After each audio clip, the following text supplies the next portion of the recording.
5 years after the start of the revolution, and Egyptians are back on the streets. Some say life has got worse for them on many levels since they told Hosni Mubarak he was no longer wanted. Just what went wrong, and can Egyptians retrace their steps to recover their lost revolution? This is Inside Story.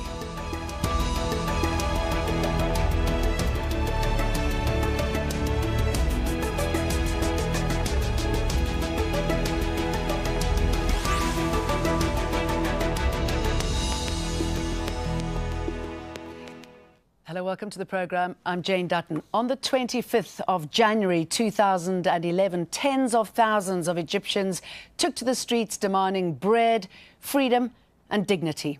18 days later, longtime President Hosni Mubarak was toppled. Some thought Egypt had changed forever. But 5 years on, you could be forgiven for thinking that not much has changed at all. The country that sometimes thinks of itself as regional leader is hardly looked to as an example at present. President Sisi's opponents accuse him of an old-school authoritarian style. Some say the state has become even more repressive than under Mubarak. In the run-up to this anniversary, the security forces rounded up more activists and searched thousands of homes in central Cairo. But on Sunday night and on Monday, demonstrators in some areas of the capital and in Alexandria defied an official ban on protests and came out onto the streets, though not in Tahrir Square, which was the epicenter of the revolution. There, some people came out to support Egypt's current leader.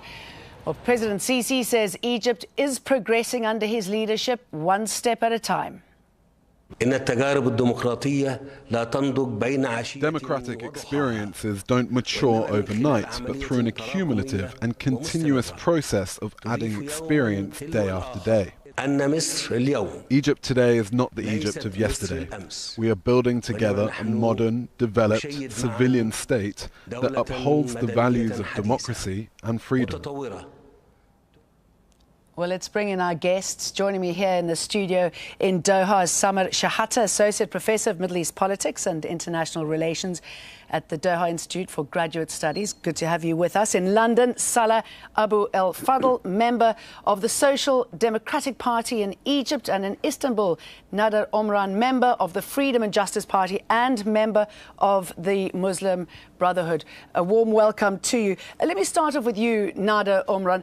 Are Egyptians still in a revolutionary mood? Yes, I think so. The revolution started in January 25th, 5 years ago, and it's still going on ever since. People are still in the street to get back what they have asked for 5 years ago, and also which was stolen by the coup generals 2.5 years ago. So people are still on the streets, even though there is oppression and repression and use of excessive force. They have, just today, they have killed 2 extrajudicially, and they killed 3 as well during demonstrations. So it means that the revolution is still there. It has not complete, it hasn't been completed yet, and people are still struggling to get the freedom from this military regime, which has got much worse than Mubarak's era. You say their revolution was stolen from them. Do you think they can reclaim the revolution? Definitely. This will happen one day, but we don't know, actually, we don't know when, today or tomorrow, but we are 100% sure that we have a fair cause and we have a fair revolution, which is so peaceful and so righteous. So one day or another we will prevail and we will win.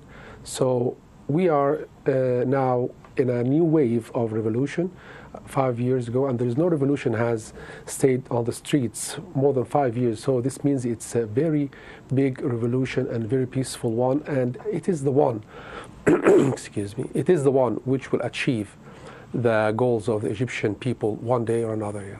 Yeah. Shehata, is there the popular enthusiasm for another uprising? I don't think so. I think that if we look at Egypt today, we see many of the things that Mr. Omran said. There's certainly disappointment and a lack of achievement with regard to the bread, freedom, and social justice. There are thousands of political prisoners and a new phenomena of disappearances, a closing of political space, journalists in jail, and so on.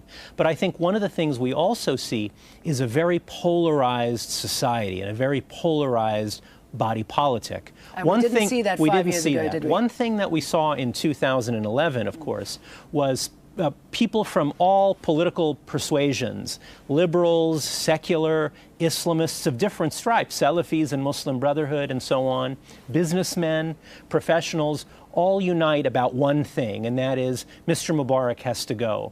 Unfortunately, after that was partially achieved, there was an incredible dissent and confusion and chaos and a polarization and a political system that was not functioning. And we saw in the case of the subsequent years, elements that were previous beneficiaries of the regime, particularly the military and the security and forces and so on, take power back, essentially, not fulfill the promises of the Egyptian 2011 uprising. Salah, Abou-El-Fadl, how polarized the society there, which is evident on all levels, and yet there is still a desire, as expressed by Nader Omran, to bring down Sisi, to continue with the revolution. Does Sisi believe that this could actually happen? Well, I don't think Nader Omran is speaking for the Egyptian people. He is speaking for the Muslim Brothers, which is his right. But he can't claim to talk in the name of the Egyptian people. That's one thing. Of course, the Egyptian revolution sadly failed so far to achieve the three goals: the bread, freedom, and dignity, for mistakes that happened on the part of all the forces that contributed to it. The Muslim Brothers bear a huge responsibility because they tried to hijack the revolution to themselves, and when they got to power, all the Egyptian political spectrum was prepared to work with them. But once they got into power, they took over and they wanted to exclude everybody, and they had designs on dismantling the normal state and to change the course of history in the country. So that was a big mistake, and it showed that political Islam has no future in Egypt or in the area. And it would be right for the Muslim Brothers to take stock and just pause and think and learn the lessons. Political Islam in the whole world has turned into a nightmare. And so what happened in Egypt when the Egyptian people rejected the Muslim Brotherhood, it effectively ended the tide of the revolution. And unfortunately, we had to go back to nearly the square one, which is that we have a government now that is similar to what we had prior to the revolution. I don't call it a military coup. I don't call it a military government, because it is not. And the change happened by the majority of the Egyptian people who went on the street on the 30th of June. So unfortunately, that's the result of the mistake of the Muslim Brothers. However, all the other political forces were in this array, as you said, and as Mr. Shehata had said, and they never produced a credible alternative to an army-backed regime. And therefore, we had to go to square one because there was a serious threat, and still there is a serious threat of terrorism in Sinai and on the western borders in Libya.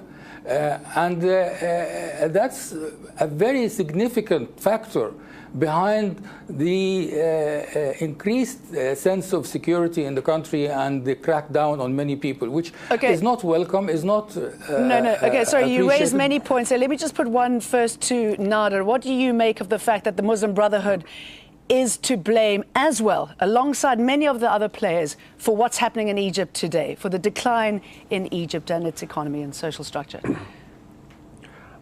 I think I'm not discussing a kind of points of view now, but I'm just discussing information. Let me tell you one thing. It's naive to say that Muslim Brotherhood has not made mistakes during the 1 year in power. But it's much, much more naive to say that this military coup was the result of the Muslim Brotherhood's performance during this 1 year. Military coup was decided and pre-planned from day one, from February 11th. And it was really applied and took place on January 3rd. And with the help of so many people who are saying that they are revolutionaries who supported the military regime. So it's by the book. It's a military coup. Nobody can deny this. That's not my point of view. And I'm not speaking on behalf of the Egyptian people. Muslim Brotherhood, even there was anybody else in power, apart from I don't think anyone's denying it, but I think the military, they were going to be into the military's hands. Well, Sorry? I think there's no question that Mr. Morsi's year in power was a disastrous year in power for him. And he certainly overplayed his hand. I mean, you'll remember that he took extra constitutional measures to pass a constitution that was really not to the liking of the majority of Egyptians in December 2012 and so on. And there were also just incompetence in terms of government. So there's no question that he became increasingly unpopular, and we know that. At the same time, that doesn't justify a military takeover, even though there were millions of people who went onto the street on June 30th. In fact, more people who went onto the street that day than in any day of the 18 days of the Egyptian Revolution. But it was, in the end, a coup. As it were, a non-democratic transfer of power. And more importantly, I think, is that the amount of violence and repression that took place afterward not only is unforgivable, but that has really scarred the Egyptian body politic in a way, in a profound way that people don't realize, that makes it even worse than square one. Because at square one, we didn't have this trauma. We didn't have this deep division, as you're seeing in the two guests and as many others. Now we have this deep trauma in Egyptian society and much blood. And in fact, the current government has some popularity. There's no question about that. It has some significant popularity. Part of it has to do with the real threat of security of the so-called Islamic State, or the Sinai, Sinai province. That's what they're calling themselves now, and other instability. At the same time, however, the regime has been, and friends of the regime, have been using a kind of nationalist discourse to silence any kind of criticism, any kind of dissent, and to make any kind of criticism somehow seem destructive or anti-Egyptian, or even, or worse, treasonous, and so on. And that silences many people who aren't members of the Muslim Brotherhood, aren't opponents or supporters and so on, but just want a genuinely democratic and free Egypt in which there isn't torture, in which there isn't people disappeared, in which there is rule of law, in which there is dignity for citizens. And I think that's something that I hope all the three of us can agree on. Okay, well, I think it's a good time to remind ourselves of what happened and look at what the 2011 revolution meant to Egyptians and how they feel about it now. Al Jazeera's Osama bin Javaid reports. It was supposed to be a new dawn as millions of Egyptians came together. People from all faiths, backgrounds and ages united in the call for change. Nearly 50% of Egypt's population is less than 24 years old, so the youth were the driving force of the revolution. Even opposing football fans, the Ultras Ahlawi and the White Knights, joined the protests. And it started with a tech-savvy generation that galvanized crowds through social media and mobile phones. The youth were the leaders of what was happening, and also we were not really into politics, so we didn't really care or know much about politics, who's right wing, who's left wing. We just knew this is wrong and we should speak up to that. And that's exactly what happened. It was a period of demanding political freedom. Even walls became canvases. It was much later that organized groups and political forces joined the protesters, all calling for an end to decades of tyranny and injustice. But in the 18 days it took to force Hosni Mubarak to step down, hundreds of protesters were killed. Since then, an elected government has been replaced by the military, and new stricter laws now restrict dissent and protest. Many of those who became icons of the revolution are either in exile or in jail. Some feel the very outrage which fueled the revolution also deflated it. The same tool that united us to topple dictators eventually tore us apart. People like Nobel Peace Prize winner and former Vice President of Egypt, Mohammed al-Baradi, are living outside the country. A prominent blogger and pro-democracy activist, Abou-El-Fadl, has been jailed for 5 years for violating protest laws. He almost hit me, he just missed by an inch. Mustafa remembers the crackdown at Cairo's Tahrir Square and its aftermath. But despite feeling betrayed, he says he also has a sense of accomplishment. We always blame the previous generation how they never really moved up to what's going on. They never talked about all the corruption, about the Mubarak regime and all of that. I think there will be a revolution happening within the next maybe 5 years. That will happen. 5 years on, a blood-stained chapter in Egypt's history continues to overshadow what many Egyptians saw as the People's Revolution. Osama bin Javed, Al Jazeera.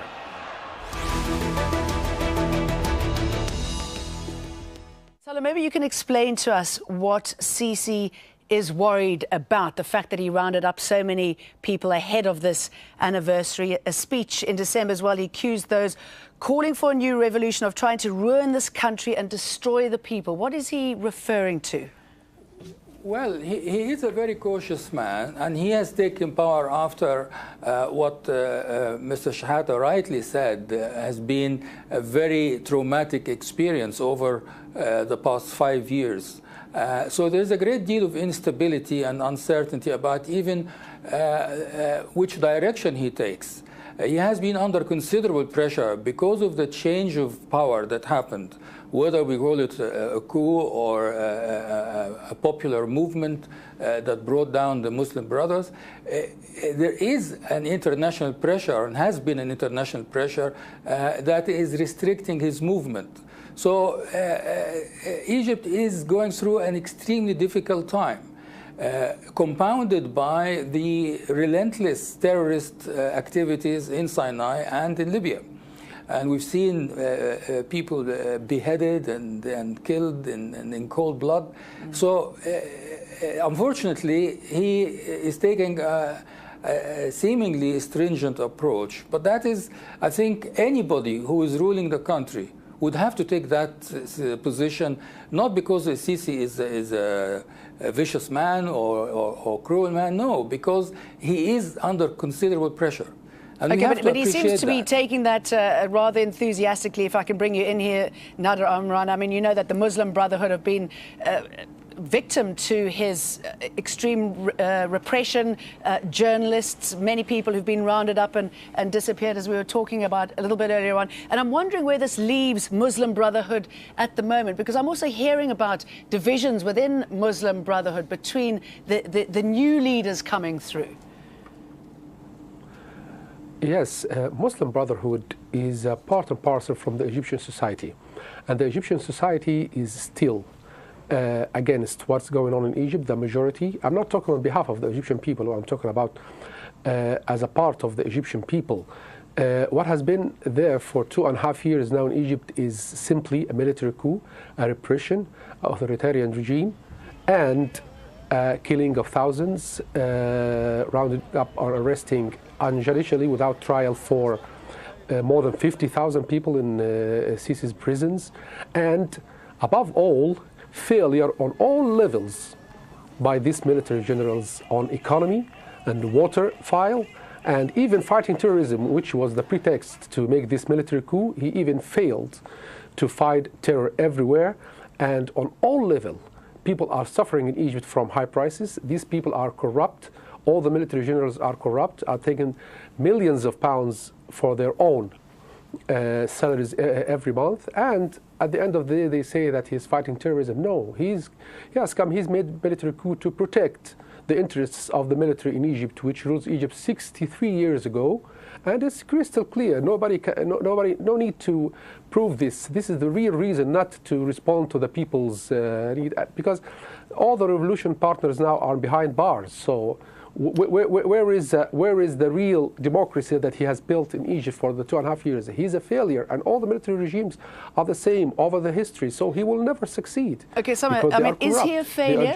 I mean, how weak or strong is he? Again, you're hearing of divisions when it comes to the military, when it comes to the security forces, and his relationship, his tenuous relationship with business people. Of course, the economy is in tatters. Well, I think that clearly this regime, or the present situation, let's say, is not one where there is peace and prosperity and where there is all segments or even many segments of the political spectrum included in a way that can be functional and that can last, right? We have political exclusion, we have repression, we have a security situation that is quite real, has to be taken into consideration, and we have a deteriorating economy.